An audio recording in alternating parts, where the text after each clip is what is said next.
Me ungiste con tu santa unción,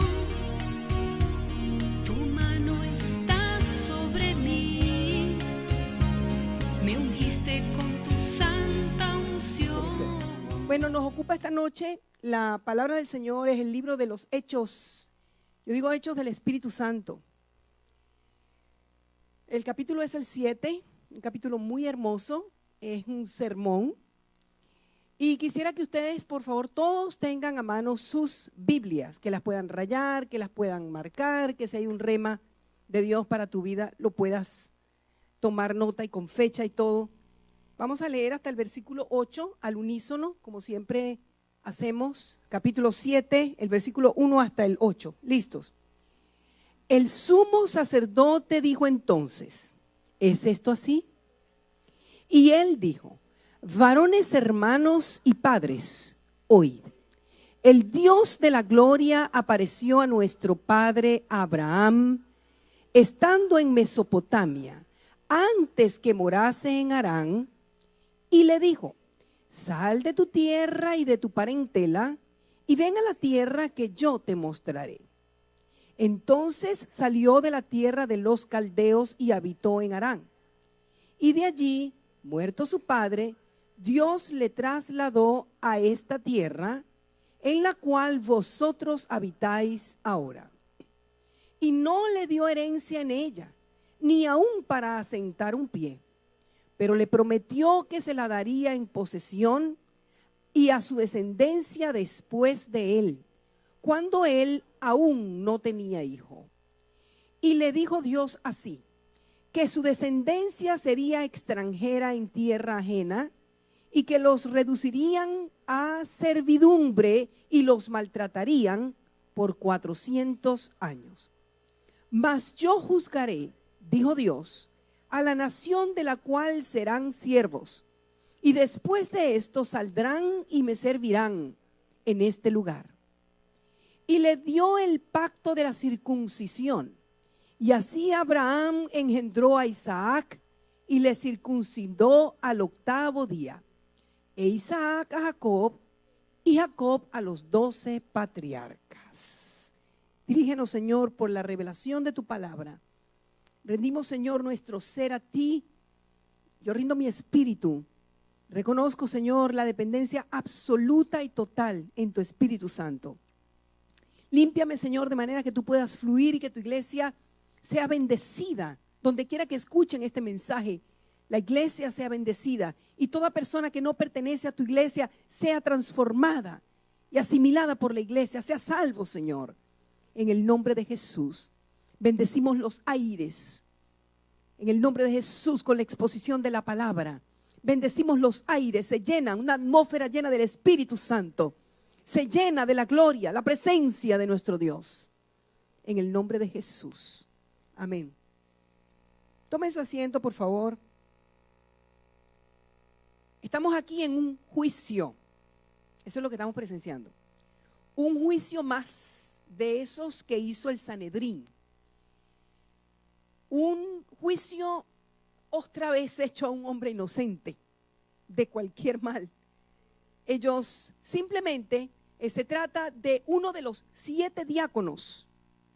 Uno de los 7 diáconos que escogieron en el capítulo 6, de entre los hermanos, escogieron a 7 varones llenos del Espíritu Santo y nos da el nombre de ellos, entre los cuales está Esteban y también Felipe. Esteban dice el versículo 5 del capítulo 6, agradó la propuesta a toda la multitud y eligieron a Esteban. Fíjense cómo dice, Esteban, varón lleno de fe y del Espíritu Santo. Y también a Felipe.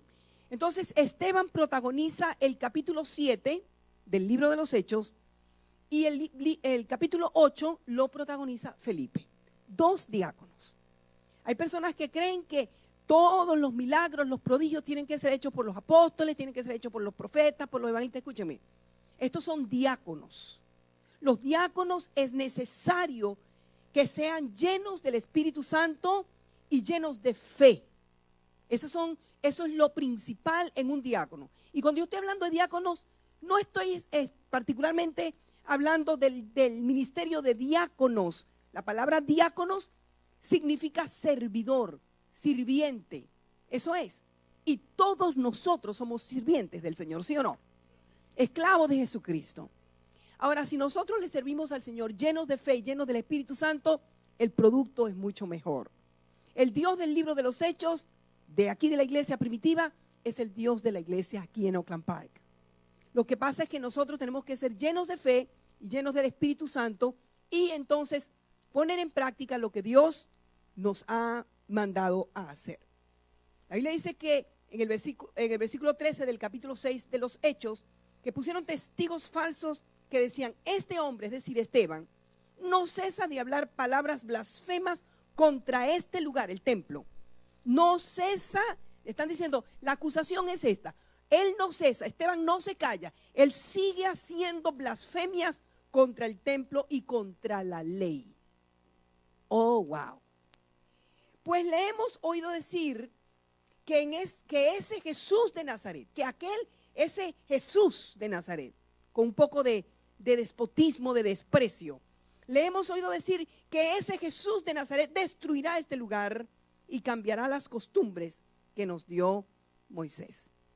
Entonces los que estaban allí fijaron los ojos en él y vieron su rostro como de un ángel. Dice el capítulo 6, versículo 15. Y ahí entra el capítulo 7. Estaban viendo a Esteban con el rostro como el rostro de un ángel. Sin embargo, le dieron el juicio. Ahí estaban los 70 o 72 ancianos, entre los cuales estaba un joven llamado Saulo, un joven aproximadamente de 35, 40 años, que era la edad para poder hacer lo que estaba haciendo, que también apareció en el juicio anterior a Juan y a Pedro. Y ese Saulo se convierte en el apóstol Pablo posteriormente, dado que aquí, particularmente en este episodio, sucede algo que a él lo traumó y de lo que él habla más adelante en el libro de los Hechos. Estando ya con esa acusación hecha, la acusación a Esteban es que él no cesa de hablar palabras blasfemas contra el templo y que además quiere cambiar las costumbres, la ley. Eso era muy grave, porque ellos adoraban el templo. Ellos querían hacer leyes que amplificaran la ley de Moisés y eran apegados a la ley, pero no al espíritu de la ley. Esa era la diferencia. El sumo sacerdote, según el versículo 1 del capítulo 7 de Hechos, el sumo sacerdote dijo entonces, ok, Esteban, esto es así como lo que te están acusando. Y aquí, en medio de esta acusación, yo siempre quisiera enfatizarles, qué bueno es que seamos nosotros acusados por hacer bien, pero no por hacer mal. ¿Ve? Porque aquí el Señor nos respalda. El Señor está con nosotros, le damos honor al Señor. Y él dijo, ese es Esteban, el versículo 2. En el versículo del 2 al 8, Esteban comienza a hablar de la historia de Israel, de cómo nació la nación. Pero señoras y señores, estamos delante del Sanedrín, los fariseos que sabían la ley de arriba abajo, los saduceos que eran demasiado eruditos, todos con mucho conocimiento. ¿Qué es lo que te pasa, Esteban? ¿Por qué tú no vienes a dar a nosotros este discurso? ¿Por qué no vienes a dar tú una clase de historia? Si nosotros nos conocemos todo eso. Pero todos, como tenían el rostro como el de un ángel, estaban así, escuchándolo. Hay momentos en el que el Señor, a quienes nos quieren intimidar, los deja asombrados. Cuando uno está honrando a Dios. Ahora, cuando actuamos en la carne, entonces Él deja que uno se defienda. Ya no es la carita de ángel, ¿verdad? Que el Señor nos ayude, que podamos ser sometidos al Espíritu Santo realmente en las situaciones difíciles, quedarnos callados y que el Señor nos defienda. Les confieso que hay momentos, y eso ha sido de un número de años para acá, en las que yo me he querido defender. Pero hay muchos momentos en los que, en la mayoría de los casos, pues, me he quedado callada. Y he visto también la gloria del Señor. Hay veces que me he propuesto, no, esto lo voy a hablar yo, esto me voy a defender yo, voy a levantar la voz yo. Y entonces, bueno, se luce Raquel, pues. Porque cualquiera de nosotros, si nos queremos lucir, el Señor deja que nos luzcamos. Pero entonces Él se quita a Él y te da paso a ti. Pero es hermoso cuando Esteban levanta la voz en presencia del Espíritu Santo y lleno del Espíritu Santo para exaltar al Dios de gloria, no para defenderse Él. ¿Me sigues? Es una cosa diferente que tú te quieras defender tú, porque ya es tanta broma que estás cansado y quieres defenderte. Y otra cosa es que tú quieras que el Señor luzca en medio de la dificultad. Esa es la diferencia. Esto así le preguntó el sumo sacerdote. Este es Caifás. Dijo: varones, hermanos y padres, oíd. Los trata como hermanos, pero también como padres, porque así eran ellos considerados. Y él tiene una retórica de respeto. Él no era un iletrado. Esteban era una persona que era también estudiada. De hecho, les va a dar la historia a los eruditos. O sea, que él no está intimidado. Es importante que conozcamos las escrituras. Es importante que estudiemos. Pero también es importante que simultáneamente seamos llenos del Espíritu Santo y de fe. Porque la palabra sin el Espíritu, la palabra sin el Espíritu seca, hace daño. La letra mata, pero el Espíritu vivifica. Entonces, él dice: el Dios de la gloria apareció a nuestro padre Abraham, estando ¿en dónde? Mesopotamia. O sea, Dios se le apareció a nuestro padre, al padre de la nación, cuando no existía este templo que ustedes tanto adoran. Dios no se aparece solamente en Jerusalén, en el templo. Entiendan que Abraham, estando en Mesopotamia y siendo un escultor de imágenes, allí se le apareció el Dios de Abraham. Digan gloria a Dios. A él, a nuestro padre Abraham, estando en Mesopotamia, por allá por Ur de los Caldeos, antes que morase en Harán. Y él hace el énfasis: esto no fue en el templo. Y quiero que sostengan eso, porque ese es el discurso que él va a dar, ese es el título. Y le dijo Dios a Abraham, versículo 3: sal de tu tierra y de tu parentela y ven a la tierra que yo te mostraré. Eso está en Génesis 12. Entonces salió de la tierra de los caldeos y habitó en Harán. O sea que Abraham no siguió completamente lo que su Dios, nuestro Dios, le había indicado. Se detuvo un tiempo bastante largo en Harán, en el camino hacia el oeste de Caldea. Y cuando se para allí murió su padre, Taré. Allí sucedieron cosas. Pero Abraham estaba esperando y Dios también esperó. Hay veces que uno tiene que hacer movimientos que si no lo hace en la palabra de Dios, no suceden cosas. ¿Ves? Hubiese sido antes. Pero Abraham esperó y esperó y esperó en Harán muchos años, hasta que murió el padre. Y de allí, muerto su padre, Dios le trasladó a esta tierra, ahora sí en Jerusalén, en la cual vosotros habitáis ahora. Y esto lo agrego yo: la que tanto adoran y la que tanto dicen que solamente aquí se manifiesta Dios. El versículo 5: y no le dio herencia, eso es Abraham, no le dio herencia en la tierra de Israel, ni aún para asentar un pie. Pero le prometió que se la daría en posesión y a su descendencia después de él, cuando él aún no tenía hijos. Sara era estéril, entonces no tenían hijos. Y la tierra se la entregó Dios a Abraham. Y no estamos hablando de ese pedacito de tierra, estamos hablando desde el río Éufrates hasta la orilla del mar Mediterráneo. Israel no es lo que el pedacitico, eso que ellos consolidaron, que ellos conquistaron, no. Que por cierto está partido en dos, lo comparten con Jordania, cosa que a mí me da tanta lástima, tanto dolor. Tan pequeñita la tierra y la comparten todavía. No conquistaron desde el río Éufrates, o sea que por allí cerca de Caldea mismo, hasta el mar Mediterráneo y hasta el sur. No, ellos no conquistaron todo esto, pero Dios les prometió. Y ¿saben algo? Todavía no lo hemos visto, pero lo vamos a ver. La tierra de Israel es esa. y Dios se las entrega. En el nombre de Jesús. Uno no sabe todos estos movimientos gubernamentales que están sucediendo en este momento. Que uno quiere una cosa y sucede otra. Él tiene la mano en esto. Y Él sabe el por qué. ¿Quién es enemigo de Israel y quién es amigo de Israel? Dios lo sabe. Así que, Señor, toma tú, Señor, la gloria y haz tu voluntad perfecta. En el nombre de Jesús, mueve tú las piezas que tengas que mover. En el nombre de Jesús, a nosotros tú nos bendices en el gobierno que sea, Padre. Tú nos bendices, Señor. Nosotros somos extranjeros y advenedizos en esta tierra. El amparo, el socorro tuyo, Señor, nosotros lo profesamos con nuestro corazón. Versículo 6, le dijo Dios así, que su descendencia sería extranjera en tierra ajena. Fíjense, sería extranjera la descendencia de Abraham en tierra ajena, que los reducirían a servidumbre y los maltratarían por 400 años. Hay cosas que nos suceden que ya Dios las sabe de antemano. Pero ellos no dejaron de clamar a Dios cuando esto estaba sucediéndoles. Versículo 7, mas yo juzgaré, dijo Dios, a la nación de la cual serán siervos. ¿Hay alguien que te hace daño? Sí, el Señor ya lo sabía. ¿Alguien que te maltrata? Sí, el Señor ya lo sabía.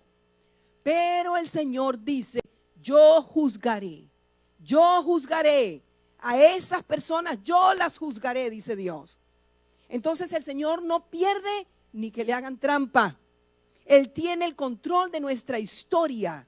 Él tiene el control de nuestras vidas personalmente, así como la de Israel. Y después de esto saldrán y me servirán, ¿dónde? En este lugar. ¿Cuál lugar? Jerusalén. Ellos están peleando por el templo en Jerusalén. Y lo que Esteban les está diciendo, el Señor no le importa un lugar como este.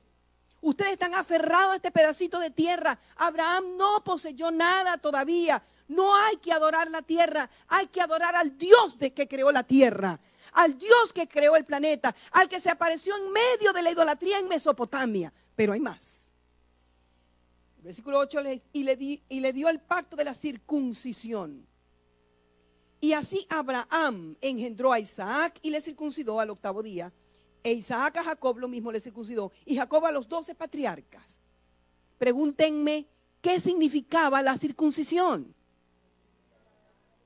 El acto de cortar el pellejito del prepucio en el órgano reproductor del varón. Tiene una representación, una connotación para la venida de nuestro Señor. Porque la naturaleza caída lo engendra, el varón pasa la naturaleza adámica a su prole, a sus hijos. Ahora cuando Abraham, el padre de la fe, corta el prepucio de sus descendientes y el suyo mismo, él está diciendo que las obras de la carne no van a pasar más. Se va a cortar toda maldición. Hay que cortar esas maldiciones generacionales. Hay que decirle no más, no más, no más. Ellos hicieron un acto profético y lo hicieron continuamente. Aún Jesús tuvo que hacer la circuncisión. Porque todo varón a los 8 días de nacido, los 8 días, porque era un símbolo de que la naturaleza caída que pasa con la reproducción del hombre, del varón, iba a venir un cambio. Porque el Hijo de Dios sí va a venir a reproducir la naturaleza divina. Y toda persona que tiene naturaleza caída, pero que acepta a Jesucristo en su corazón, tiene ahora 2 naturalezas. Las obras de la carne estarán presentes, pero las obras del Espíritu, porque ha sido engendrado, no de voluntad de varón, dijo Juan en el capítulo 1 y versículo 12. Estos son engendrados no de voluntad de varón, sino de Dios. Así que este es un acto profético que ellos hacían sin saber de qué se trataba. Porque Dios, nuestro Padre, envió a Jesús no en un cuerpo de mujer, no, en un cuerpo de hombre. Porque el hombre engendra hijos y pasa su naturaleza. Pero Jesucristo engendró hijos y engendra hijos nacidos de Dios, con el Espíritu de Dios. No somos hijos de los hombres, sí, pero no, somos hijos de Dios. Digan gloria a Dios. Somos hijos del Dios de los cielos. En Él tenemos su santidad, en Él tenemos la naturaleza divina. Nos hizo partícipes, dice el apóstol Pedro cuando lo entendió así. Entonces siguieron haciéndolo Isaac a sus hijos, Isaac a Jacob y Jacob a los 12. Versículo 9, vamos a verlo, el versículo 9. Los patriarcas, es decir, los 12, los 11 hermanos, movidos por envidia, oh boy. ¿Qué sentimiento, qué emoción más caída es esta? Es tan podrida, hace tanto daño. La persona se siente con las manos vacías porque no tiene lo que otra persona tiene. Su belleza, su dinero, sus dones, la oportunidad, lo que sea. Esto es demasiado horrible, una de las más horribles de nosotros los seres humanos. Las obras de la carne manifiestas son las obras de la carne que son, y entre las tales que están en Gálatas aparece la envidia.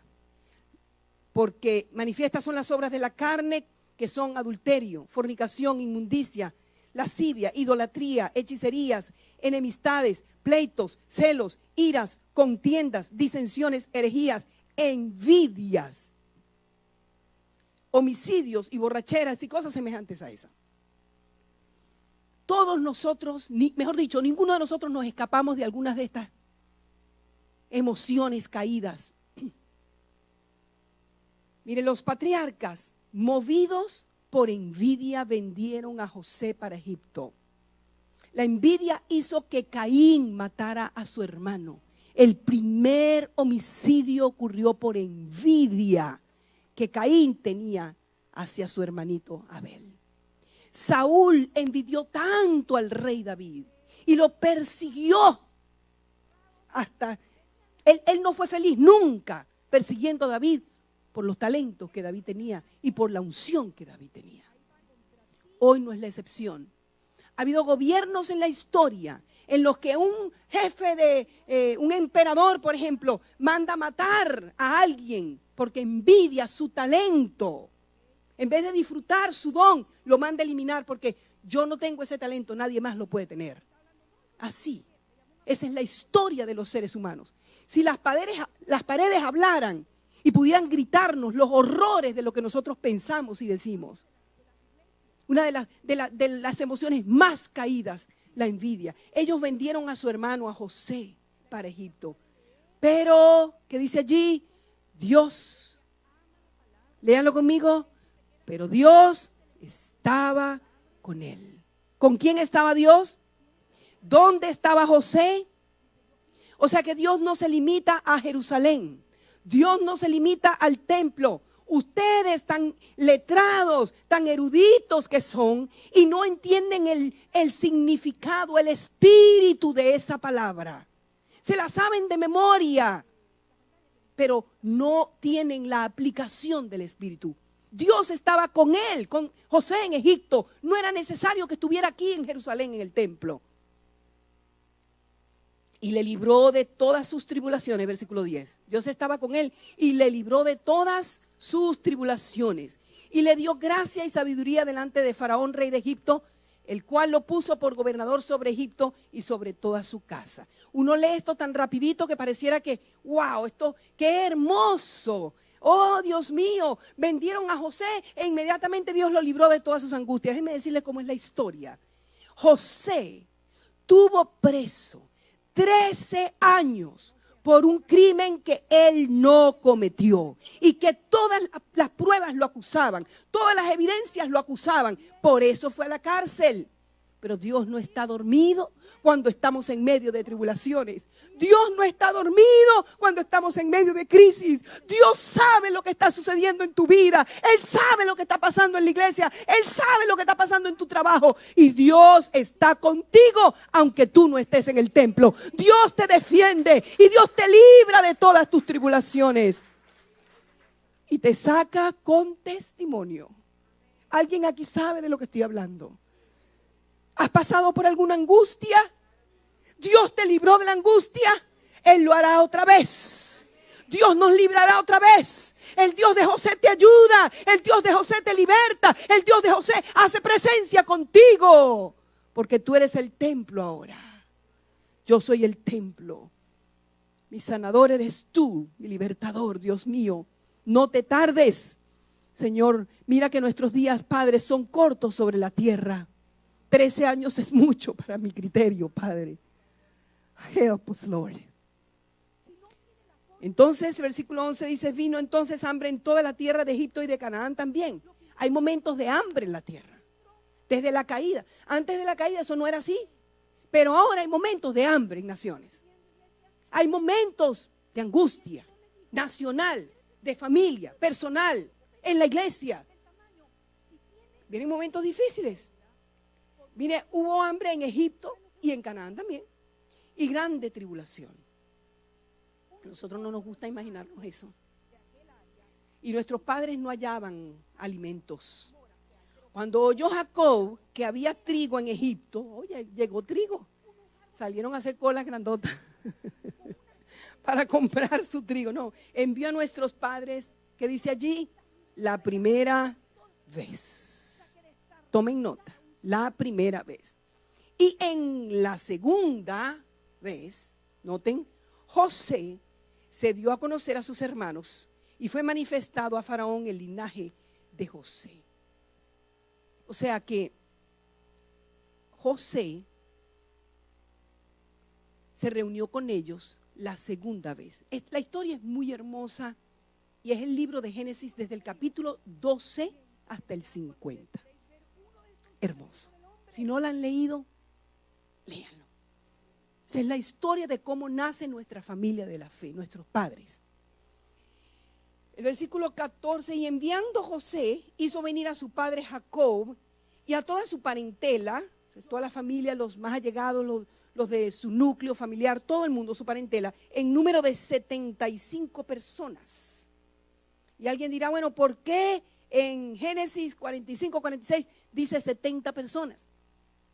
Bueno, porque estos 5 además es que José se había casado con la señora Asenat, creo que era el nombre de ella, una egipcia, y tenían 2 hijos, quienes son Manasés, Efraín y posiblemente otro.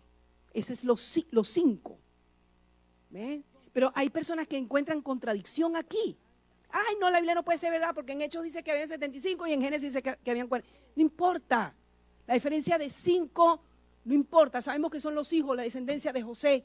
A lo mejor un sirviente de ellos también. Lo que sí les quiero decir es que si tú crees en Génesis 1:1, tú no tienes problema con el resto de la Biblia.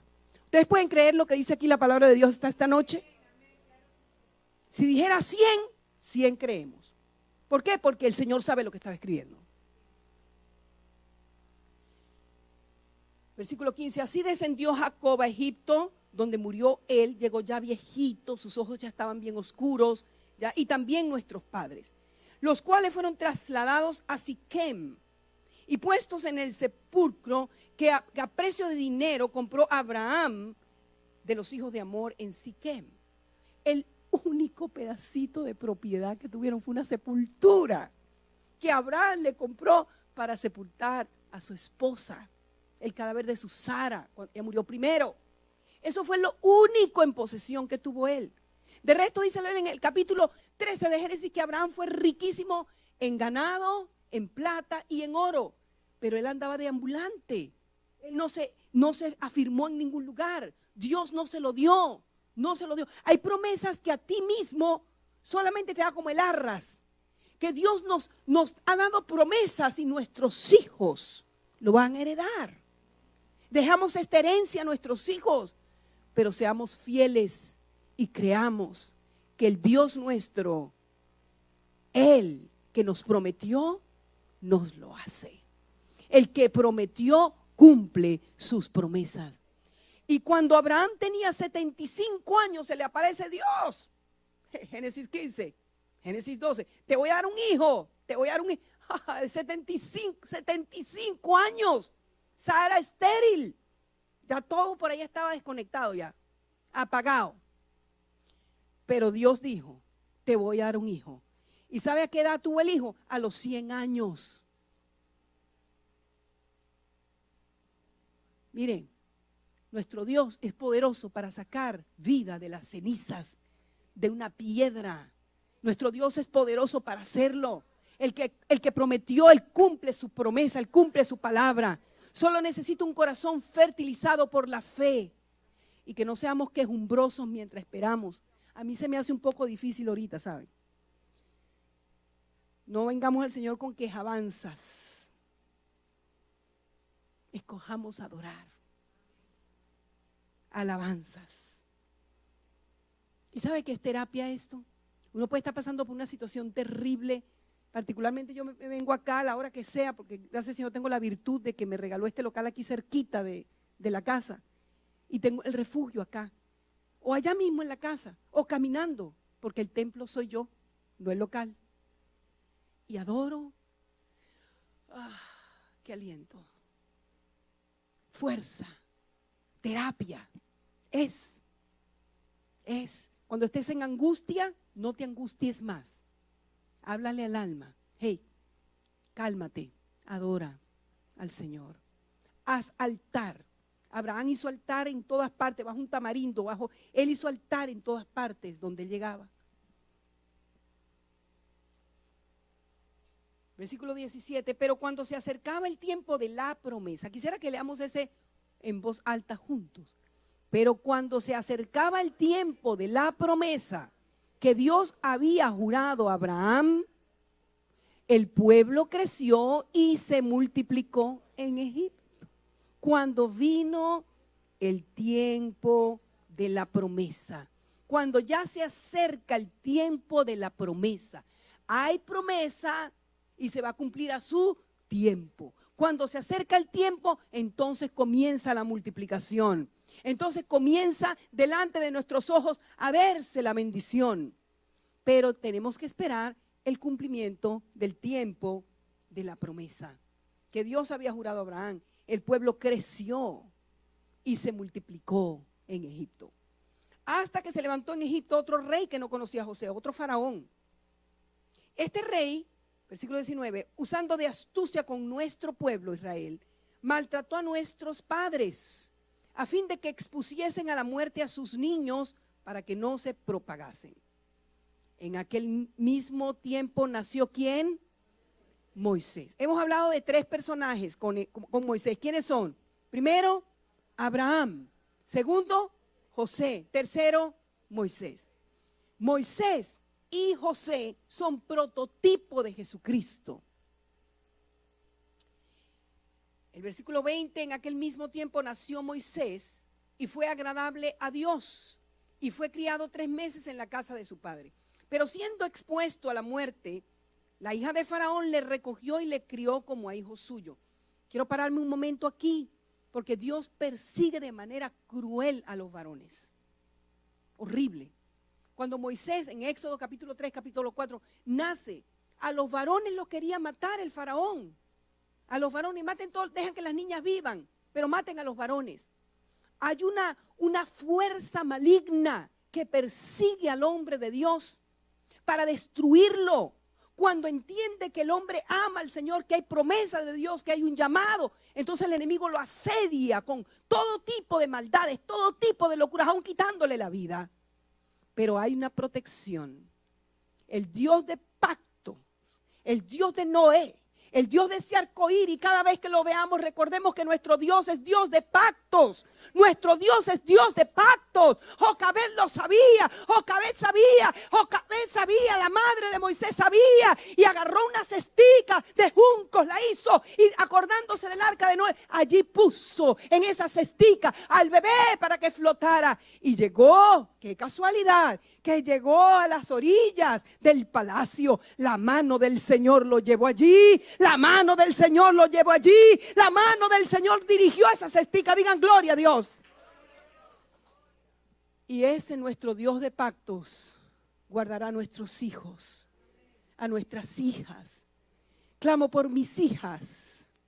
Levanta tus hijos al Señor. Yo clamo por mis nietos, mi nieta.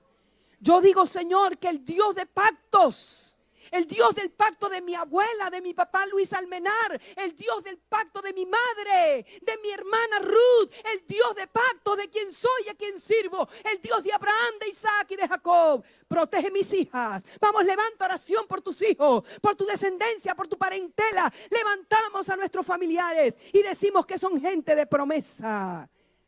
Aleluya, gracias Señor. 21. Pero siendo expuesto a la muerte, la hija de Faraón, que se estaba bañando por allí, le recogió y le crió como a hijo suyo. Versículo 22, fue enseñado a Moisés en toda la sabiduría de los egipcios.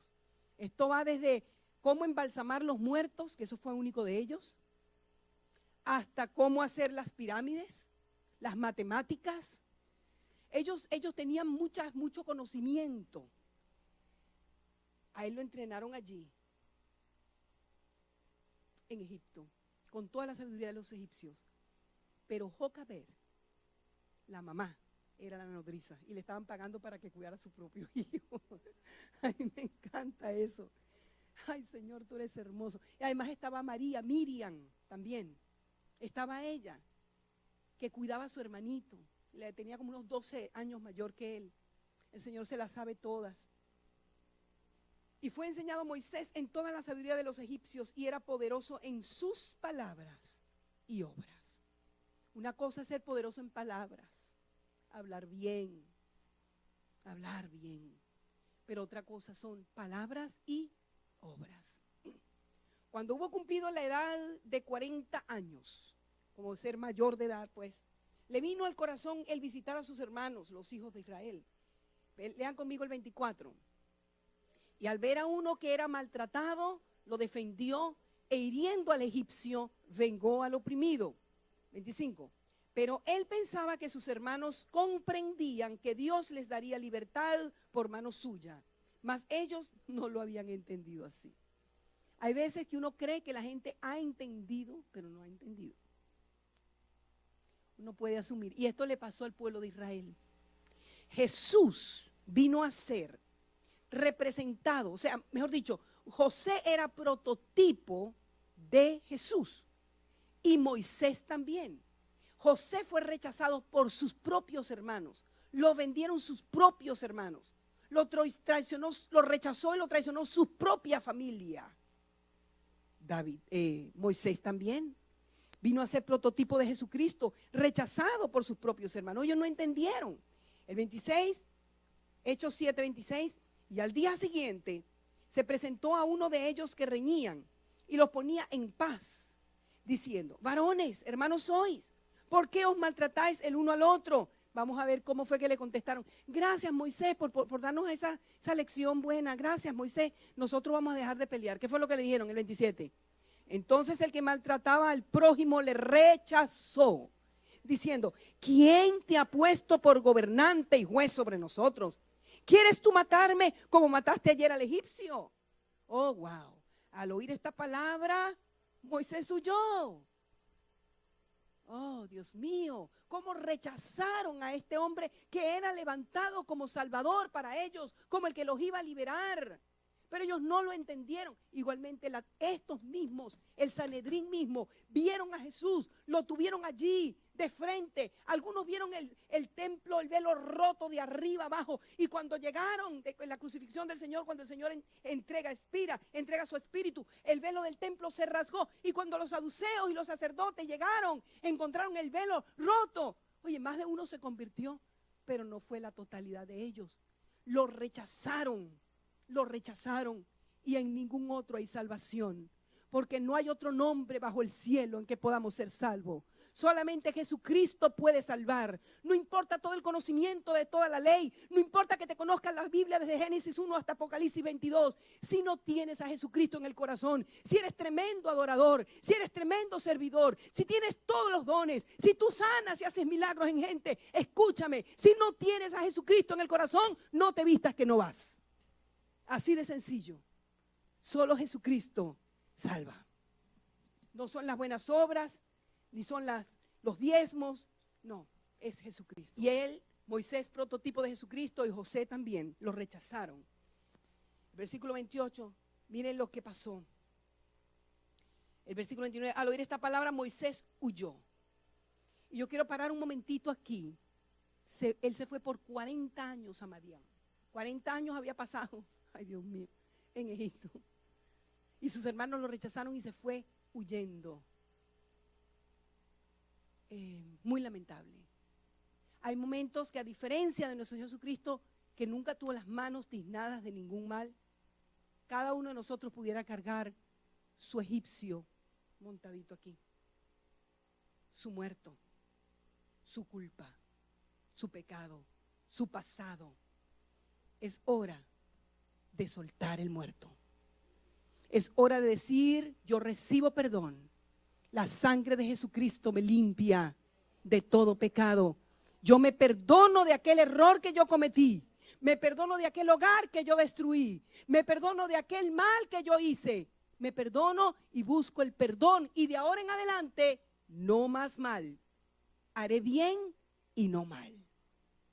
Porque el que confiesa su pecado y se aparta, alcanza misericordia.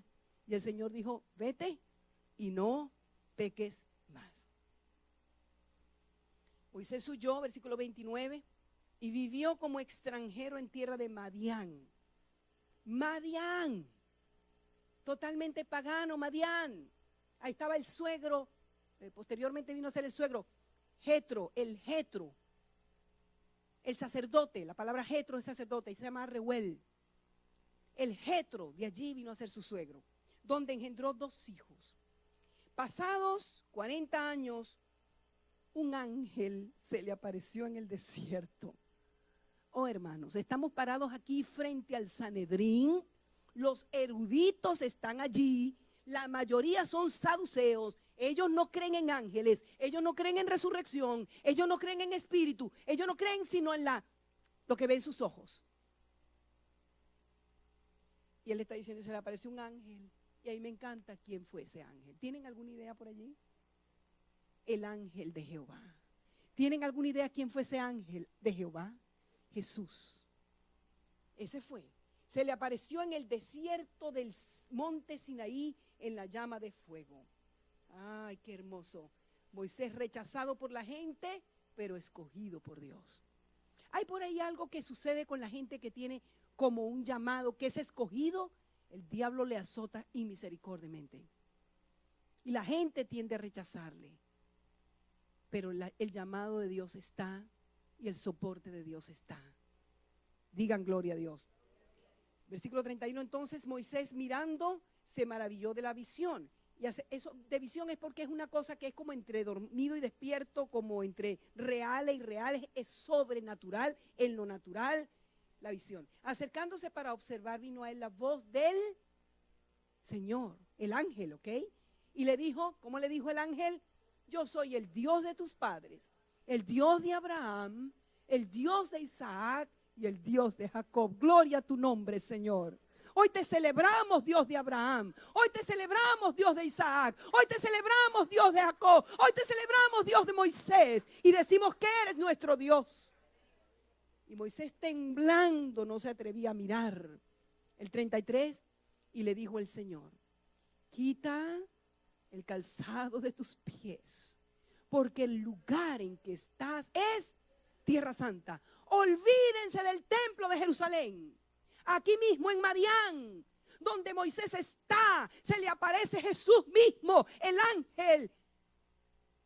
Y le dice, quítate el calzado, porque la tierra que pisas es santa. Porque la presencia del Señor es la que nos santifica. Muchas veces caemos en el error de los fariseos y de los saduceos, dándole al lugar donde adoramos la preponderancia, dándole el lugar, adorando inclusive el altar. Nosotros tenemos reservado este lugar para Dios. No se equivoquen, no estoy hablando de desacrar el altar del Señor, ni de hacer cosas paganas aquí, no. Pero yo estoy diciendo que nosotros somos templos del Espíritu de Dios. Estemos en Madián, estemos en Egipto, estemos en tu país, estemos acá, estemos en el trabajo, estemos en el carro, estemos en la cocina, estemos sobre la cama, estemos en el altar. Somos el templo de nuestro Dios, templo y morada del Espíritu Santo. Por lo tanto, nosotros disfrutamos de la presencia del Señor. Quita el calzado de tus pies, porque el lugar que estás es tierra santa. Y le dijo además el Señor en el versículo 34, lean conmigo, ciertamente he visto la aflicción de mi pueblo que está en Egipto, y he oído su gemido, y he descendido para librarlos. Ahora, pues, ven, te enviaré a Egipto. Me encanta lo que el Señor nos dice aquí. Yo primero que nada he visto la aflicción. Yo he visto la aflicción, dice el Señor, y he oído su gemido. Ninguna oración está desperdiciada. Él oye nuestro clamor. Y he descendido para librarlos.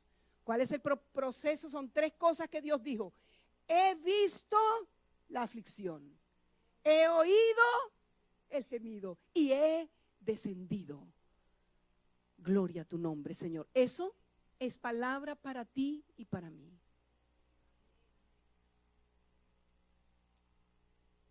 Y te voy a enviar a Egipto. El versículo 35, a este Moisés, a quien habían, ¿qué?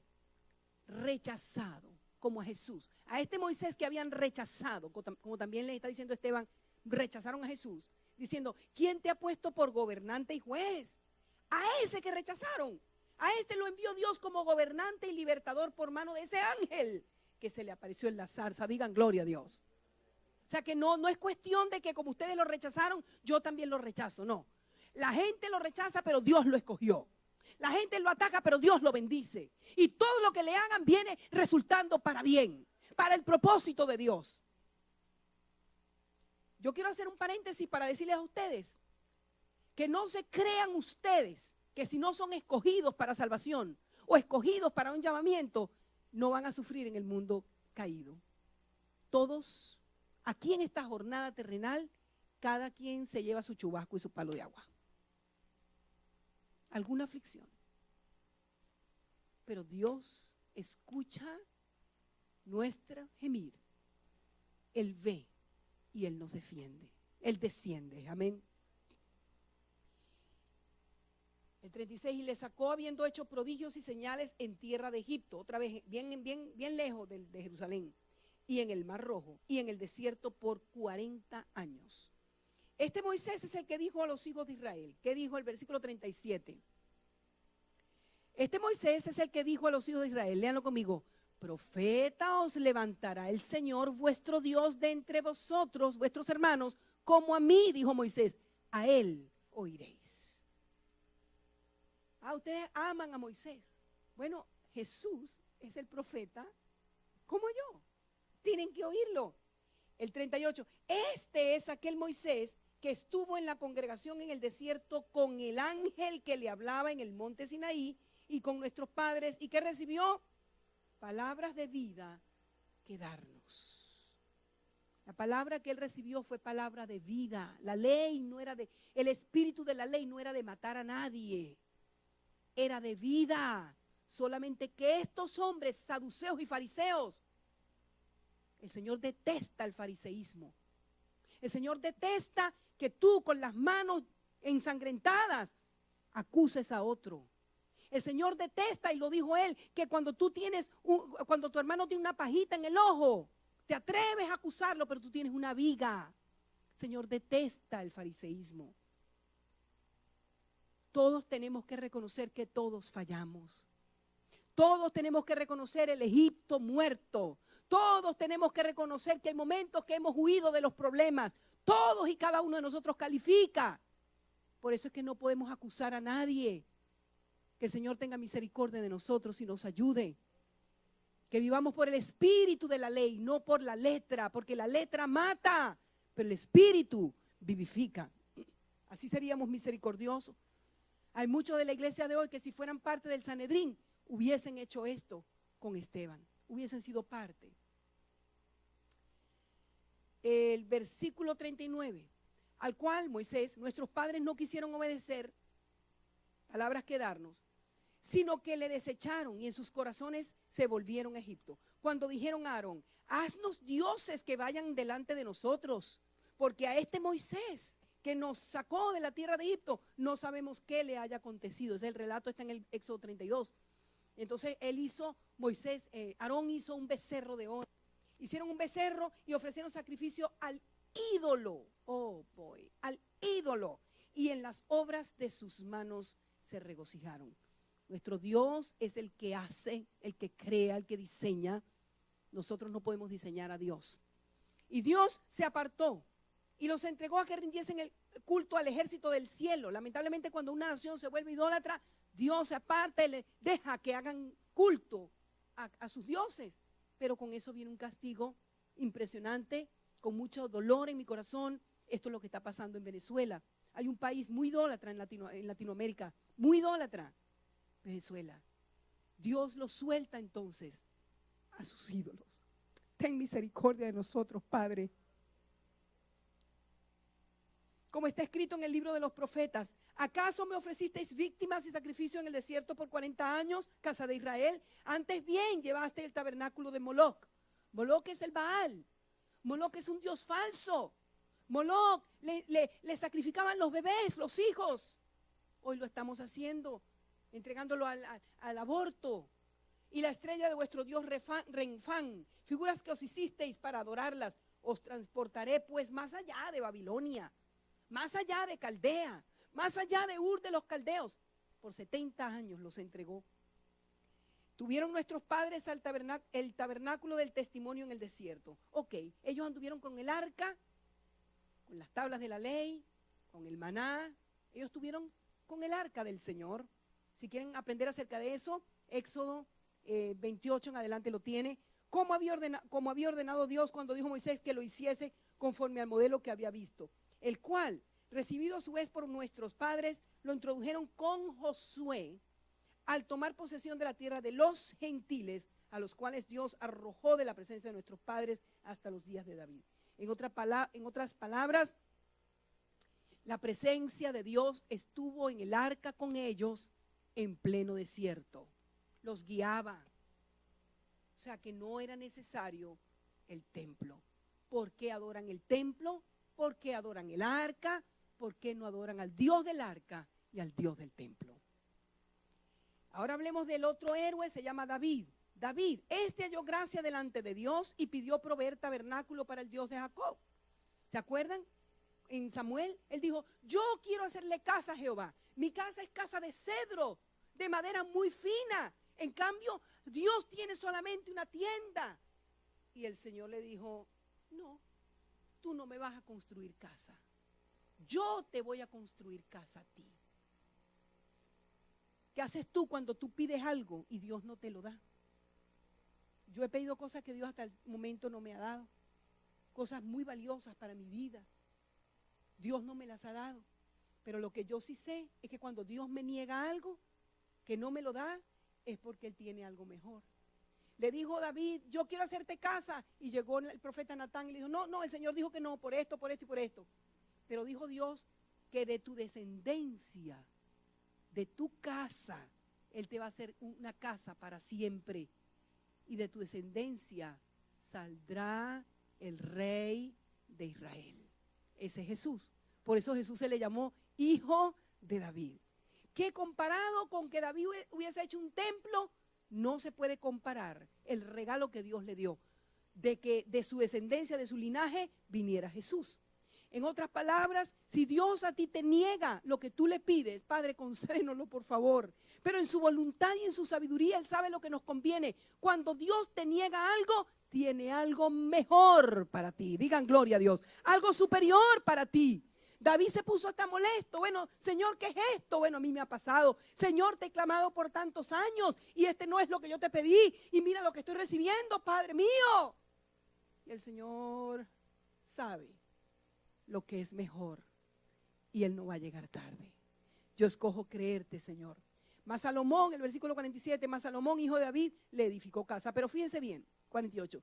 Y si, este es Esteban, y si bien el Altísimo no habita en templos hechos de mano, como dice el profeta, el cielo es mi trono y la tierra el estrado de mis pies. Bueno, esa es mi casa, pues. ¿Qué casa me edificaréis? Dice el Señor. ¿Cuál es el lugar de mi reposo? ¿No hizo mi mano todas estas cosas? Eso es el relato. Hasta ahí llega el discurso con la cara de ángel que tenía Esteban y todo el Sanedrín así. Ahora, recuerden que esos sabían más de la ley que Esteban. Y se estaban tragando, pero la cara de ángel que tenía, los tenía, el Espíritu del Señor los tenía allí. Pero ahora comienza la aplicación. Léanlo conmigo. 51. Duros de cerviz e incircuncisos de corazón y de oídos.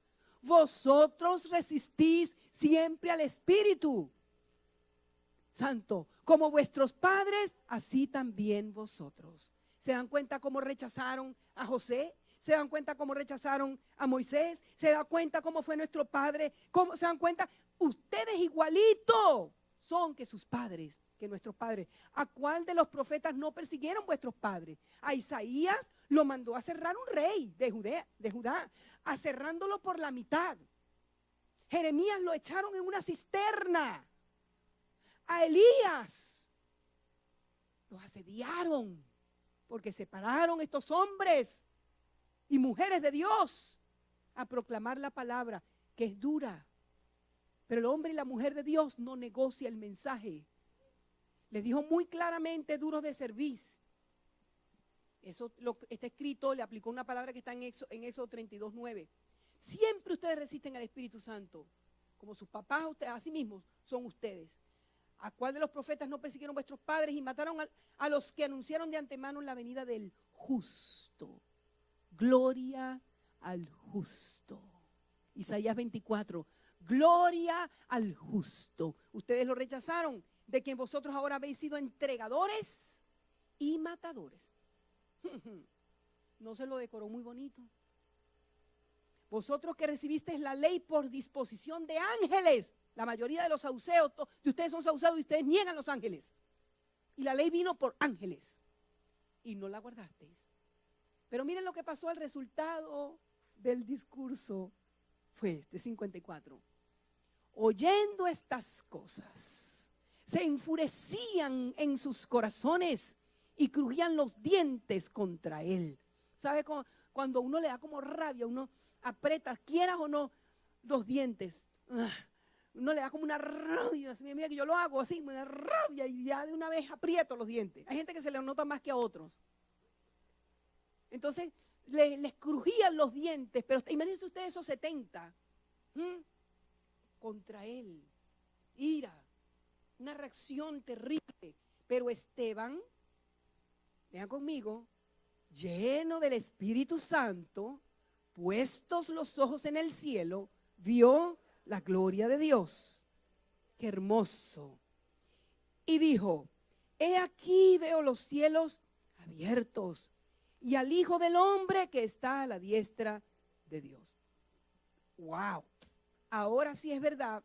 ¿Cómo se te ocurre a ti, Esteban? Estarnos hablando a nosotros de que tú estás viendo a Jesús. ¿Cómo se te ocurre otra vez mencionarnos que ves la gloria de Dios y a Jesús parado a la diestra de Dios? No nos gusta tu mensaje, Esteban. Cállate la boca. No quiero oír más. Él dijo, yo veo los cielos abiertos y al Hijo del Hombre. Ustedes lo vieron caminando por aquí, yo lo estoy viendo ahí arriba. Ustedes lo mataron, él resucitó, yo lo estoy viendo. A la diestra de Dios. Reacción violenta.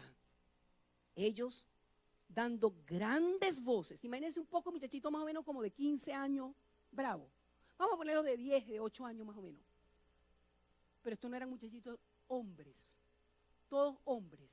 Y mire cómo reaccionaron, dando grandes voces. Imagínense el escenario. Estaban gritando, ¿qué hacían? Se taparon los oídos. Y lo atacaron, arremetieron contra él con violencia. Como niñitos malcriados. Una reunión de adultos endemoniados. Una reunión de adultos. Y quien ve el escenario dice, ¿qué le pasó a este poco de hombres aquí? Alguien que le caiga correazos. Eran los jueces de Israel. Era el sumo sacerdote. Eran los saduceos. Eran los fariseos. Pero no podían escuchar hablar de Jesús. Ni de que Él está vivo. Hay gente que no puede resistir el mensaje.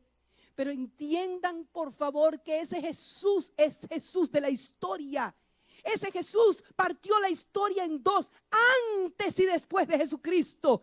Ese Jesús vertió la sangre en la cruz del Calvario. Ese Jesús pagó por nuestros pecados. Ese Jesús murió por nuestros pecados. Pero ese Jesús resucitó de entre los muertos. Ese Jesús ascendió a los cielos. Ese Jesús está vivo y ese Jesús viene otra vez por nosotros. Esa es nuestra fe. 58, y echándole fuera de la ciudad, había un lugar. Por aquí tengo un escrito judío del segundo siglo de la Mishnah, una declaración de la ley de los judíos. Describe la práctica de apedrear así. Cuando juicio se termina, el hombre condenado es traído fuera para ser apedreado. O sea, terminó el juicio y ahora se lo llevan fuera de la ciudad. Cuando a 10 codos del lugar del apedreamiento le dicen, confiesa, porque es la costumbre de todos que serán ejecutados al hacer la confesión, y cada uno confiesa que tiene parte en la edad venidera. El que confiesa va a tener parte en la edad venidera. Si no confiesa, Esteban, no tienes parte en la edad venidera según nuestro Mishnah. Él tenía parte ya hace rato. A 4 codos del lugar del apedreamiento, el criminal es desnudado. La caída al lugar del apedreamiento era 2 veces la altura de un hombre. O sea, un hueco allá abajo. Uno de los testigos empuja al criminal desde atrás para que caiga boca abajo. Después le ponen boca arriba. Si muere de la caída, eso es suficiente. Pero si no muere, el segundo testigo toma la primera piedra y la deja caer sobre su corazón. Si esto causa muerte, es suficiente. Pero si no, entonces es apedreado por toda la congregación de Israel. Aquí está Esteban, viendo sus ojos abiertos, viendo al Señor. Lo echaron afuera de la ciudad, le apedrearon, y los testigos pusieron sus ropas a los pies de un joven que se llamaba Saulo. Ja. Tremendo, porque el apóstol Pablo en el capítulo 26 nos habla de cómo él consentía en la muerte de ellos. Algunos dicen que este fue el aguijón de Pablo, el ver continuamente cómo él dio su voto. Él era un fariseo. Los fariseos sobrevivieron. Los saduceos llegaron hasta el año 70 con la destrucción del templo, pero los fariseos siguieron. Y apedreaban a Esteban, todo el pueblo, mientras él invocaba y decía, Señor Jesús, recibe mi espíritu. ¿A quién oró? ¿Al Espíritu Santo?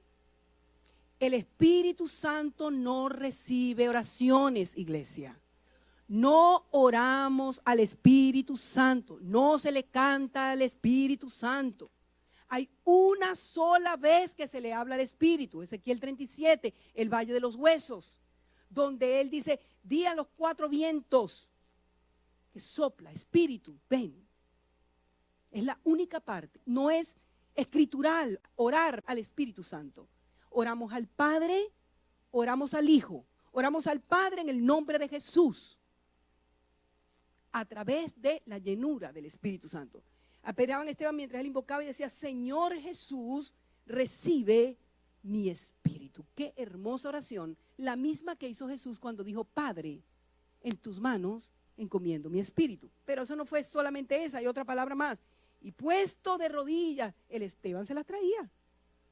Estaba ahí temblando, sangrando, apedreado, golpeado, y se puso de rodillas. Y si hay alguien que dice, ¿por qué hay que arrodillarse? Yo oí a uno decirme a mí, ¿y por qué esa religiosidad que uno se tiene que arrodillar? Mi amor, claro que sí. Delante del Rey de Reyes, doblemos nuestras rodillas. Y el que no lo haga aquí, lo va a hacer allá. Dice Filipenses que toda rodilla se doblará y toda lengua confesará que Jesucristo es el Señor. Puesto de rodillas, clamó a gran voz. Eso no era con aumento, no había micrófonos, pero lo oyeron de lejos. Señor, no les tomes en cuenta este pecado. Igualita la oración del Señor, ¿verdad? Perdona a los padres porque no saben lo que hacen. Y habiendo dicho esto, durmió. Se quedó dormidito aquí, pero lo recibieron en gloria. Cuando alguien sale de este cuerpo, este cuerpo que ha servido a Cristo, este tabernáculo, este templo donde ha servido a Cristo, ese es el paso así como de un umbral, así más o menos, mira, aquí estás, ya, sale el cuerpo y pasa, ya, wow, gloria, hermoso, lo que me estaba perdiendo, se acabaron los males, se acabó todo, hasta las memorias, todo. Entras a estar con el Señor. Durmió. Gloria a tu nombre, Señor. Porque será, como dice una canción por allí, un breve dormir y un eterno despertar. Cuando en la mansión de gloria, coronado de victoria, Jesucristo me recibirá. Para nosotros es ganancia. Él hizo historia, Esteban hizo historia. El pecado de Israel fue doble. El primer pecado fue adorar el templo, ignorando al Dios del templo.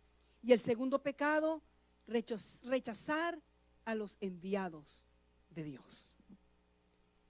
Nosotros no adoremos el templo, adoremos a Dios en todo lugar 24/7 y no rechacemos los enviados del Señor. Los enviados del Señor no somos perfectos. Isaías no fue perfecto. Pónganse en pie, por favor. Lo dijo el mismo Isaías en el capítulo 6 de Isaías. Dijo: ay de mí, porque siendo yo de labios inmundos, han visto mis ojos al Señor. Jeremías no fue perfecto. Nehemías tampoco. ¿Se acuerdan de aquella cosa horrorosa que hizo? Ninguno de ellos perfecto, ni los héroes de la fe de hoy. El único perfecto se llama.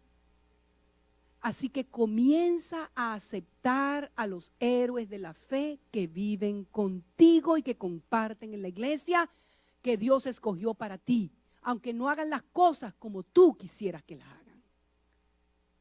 Admítelo, tú tampoco eres perfecto. No rechaces la voz del Señor que viene a través de vasos que Él escoge. Rechazaron a José, rechazaron a Moisés, rechazaron a Jesús. Pero cuando alguien es rechazado aquí, a quien Dios llama, Dios le honra. Y sabe, será recibido arriba en gloria. Nos encanta, Señor, servirte. Admiramos, Señor, de tu obra en Esteban. ¿Qué servidor más ejemplar? Aunque viéndolo bien no quisiera estar en sus zapatos. Señor, porque nosotros vemos las cosas que están aquí delante de nosotros, pero tú le abriste a Esteban los ojos para ver tu gloria, para verte a ti en gloria. Abre nuestros ojos para ver un poco más allá, por favor. Por favor, abre mis ojos para verte. Te doy gloria, Señor.